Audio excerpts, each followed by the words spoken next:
Nature et propagation du message nerveux.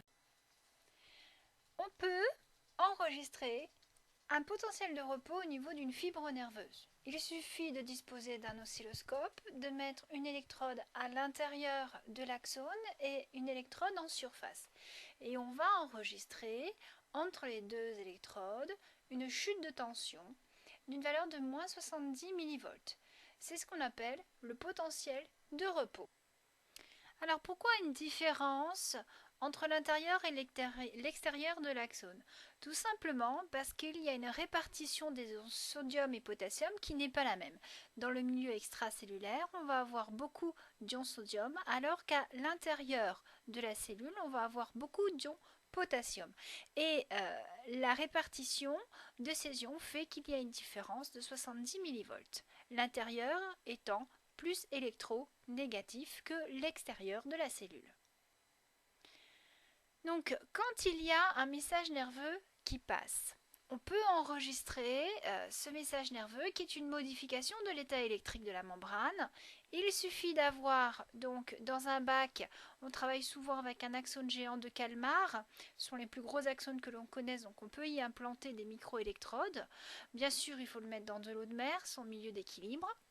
On va installer un stimulateur avec des électrodes stimulatrices et on va implanter une microélectrode reliée à un oscilloscope et on va donc stimuler l'axone un côté et on va attendre de voir l'avancement du message de nature finalement électrique.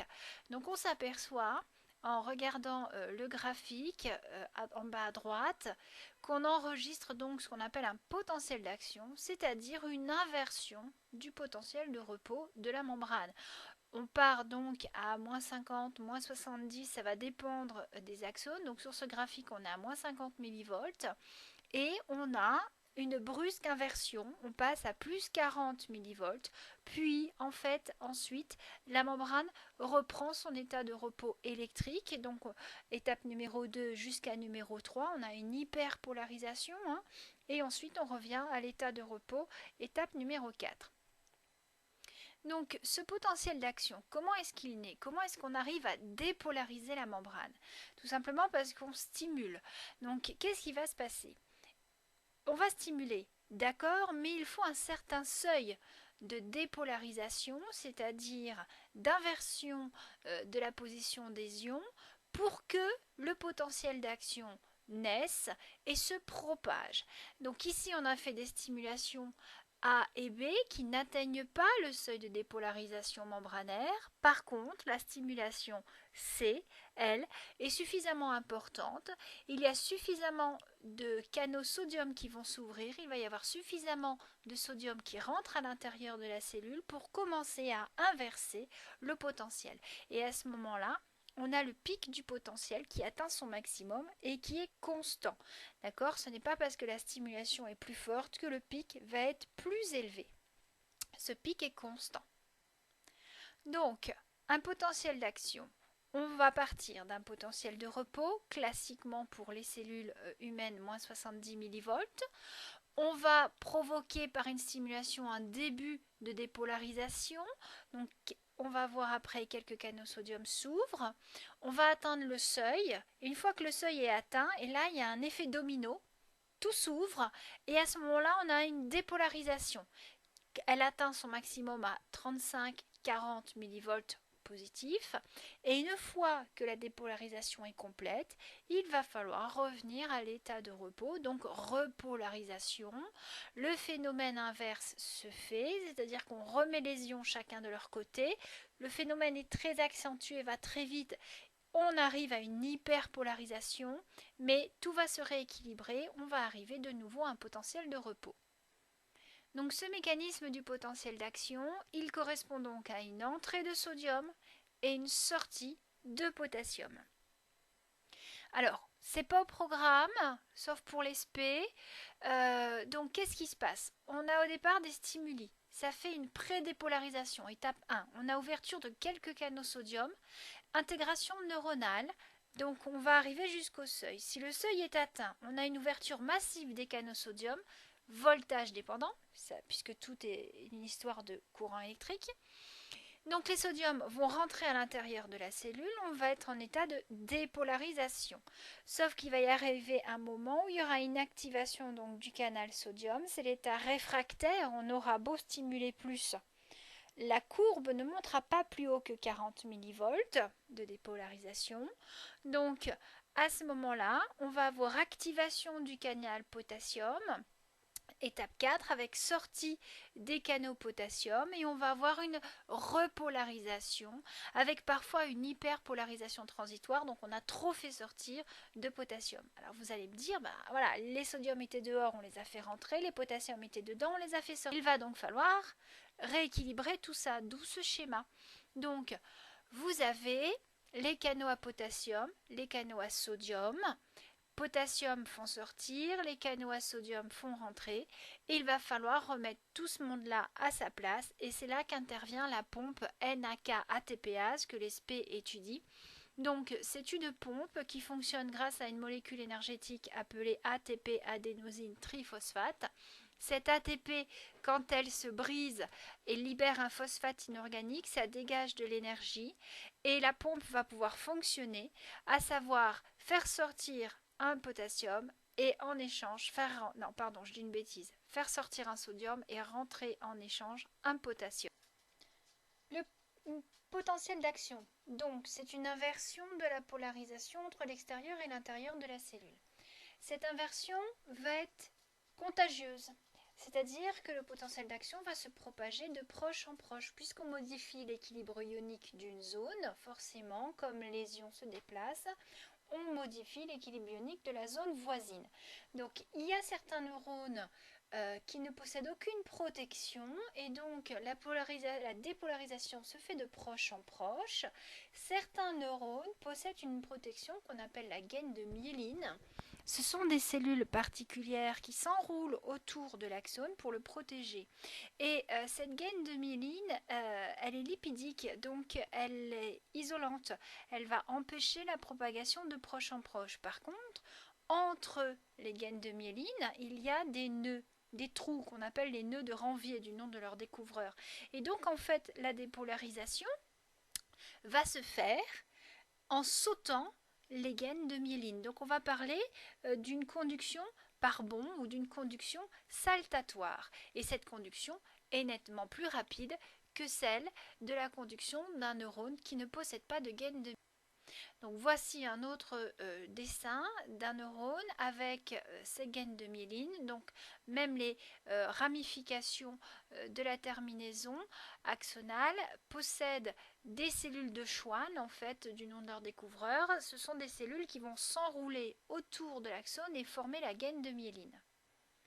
Donc si on dissocie des fibres nerveuses, comme sur la photographie, on peut voir à l'intérieur l'axone et vous voyez autour tout ce qui est transparent, c'est la gaine de myéline et par une petite flèche on voit bien le nœud de Ranvier. Donc vous avez un petit dessin dessous, l'axone est en violet, la cellule de Schwann vient de se mettre autour de l'axone et elle finit par s'enrouler en spirale pour former au final une gaine de myéline. Alors ce potentiel d'action, il naît et se propage dans la fibre nerveuse. Maintenant, le message nerveux en lui-même va correspondre à un codage de potentiel d'action. Quand on enregistre les potentiels d'action, on s'aperçoit que quand la stimulation est faible, on a une fréquence de potentiel d'action qui est faible. Plus la stimulation est importante, plus les potentiels d'action sont rapprochés dans le temps. Exactement comme quand vous vous amusez à pincer un camarade, vous ne le pincez pas trop fort, il fait aïe aïe aïe, et si vous le pincez très fort, il fait aïe aïe aïe aïe aïe aïe aïe. Vous voyez, c'est à peu près ça. Ensuite, vous avez donc ce codage qui se fait donc en fréquence. Il n'y a pas de codage en amplitude. Je reprends bien pour tout le monde. La dépolarisation, elle atteint son maximum à 35-40 millivolts. Elle ne va jamais plus haut. Pourquoi? Parce qu'il arrive un moment où il n'y a plus de canaux sodium qui peuvent s'ouvrir. Donc c'est la période réfractaire. Donc, nous avons finalement à la fin du trajet de ce message nerveux un axone d'un neurone qui vient se connecter par une synapse à par exemple ici un motoneurone. Donc on enregistre l'activité du neurone présynaptique. La synapse va jouer son rôle, elle va libérer des molécules, des neuromédiateurs chimiques qui vont se fixer sur le motoneurone et qui vont déclencher sur le motoneurone une dépolarisation. Si la dépolarisation est suffisante qu'on atteint le seuil, il va y avoir naissance d'un potentiel d'action et à ce moment-là, le message nerveux partira dans le motoneurone. On parle d'un potentiel post-synaptique excitateur, PPSE. Plus le nombre de potentiels d'action est important, donc plus la fréquence est élevée, plus il y aura de neuromédiateurs dans la synapse et plus on obtiendra une dépolarisation. C'est ce qu'on appelle la sommation temporelle. La quantité de neuromédiateurs libérés dans le temps va dépendre de la quantité de potentiels d'action arrivant au niveau de la synapse. On va avoir également une sommation spatiale de signaux parfois opposés.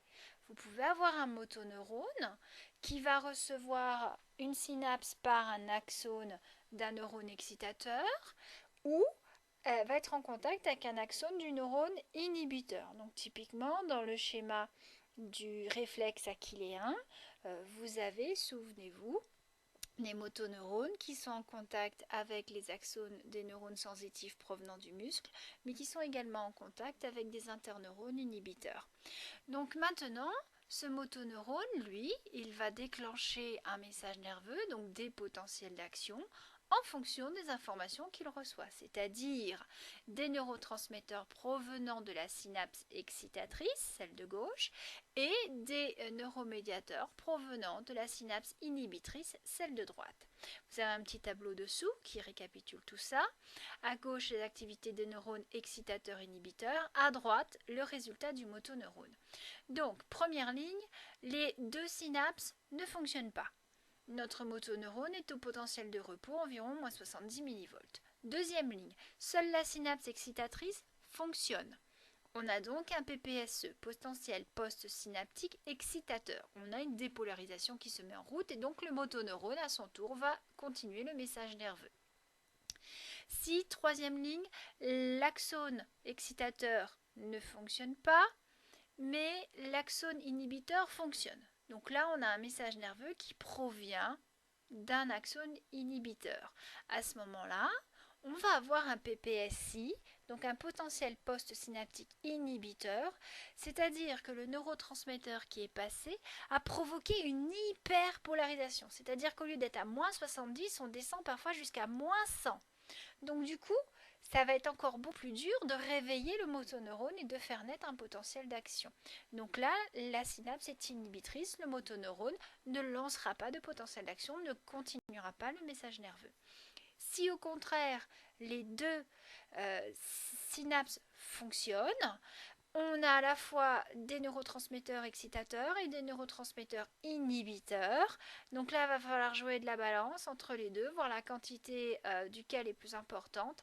Et on va avoir en général une dépolarisation plus faible et une atténuation du message nerveux. Donc là, c'est ce qu'on appelle la sommation spatiale de signaux opposés.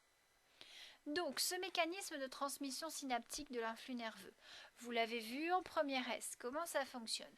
Vous avez en haut un neurone présynaptique, donc on est à la terminaison de l'axone. Dans cette terminaison, il y a des centrales énergétiques, les mitochondries. Quand le potentiel d'action arrive, il y a ouverture de canaux sodium, calcium, pardon, c'est la fin de la journée, je suis fatiguée.